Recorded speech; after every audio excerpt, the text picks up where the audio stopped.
في التكوين الصورة السينمائية الخط المنحني يدل على الاسترخاء، يدل على النعومة، يدل على الليونة. الخط المستقيم اهو، شايفين حضراتكم الخط المستقيم ماشي معاه ازاي معمارين؟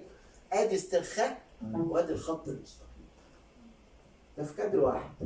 اللقطة دي ممكن ما تاخدش بالك منها اصلا، بس شوف شغل يوسف شاهين. ممكن يوسف شاهين يعاين بالطريقة دي، وممكن الشمس تغيب تبوظ له التكوين، لأن هو عايز هنا شمس وهنا ظل، عشان أقول إن الراجل ده في الضلة، وبالتالي أعمل هذا الكونتراست وهذا التناقض في التكوين.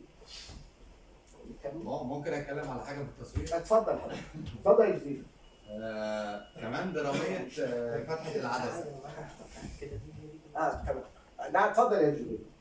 دراميه فتحه العدسه، ان فتحه العدسه كانت ضيقه فبتدي عمق ميدان كبير، صح، وبترسم شكل القريه. تمام. وكمان الظابط موجود في منطقه الظل بلون ابيض واضح، بيعمل توازن نفسي مع بقيه الناس اللي متعودين على البيئه اللي هم عايشين فيها وقاعدين في الشمس. لا تمام. بس دي كلها دي تفصيلات، وكل مشهد كل لقطه من اللي انا بتكلم فيها ممكن نشرحها في محاضره.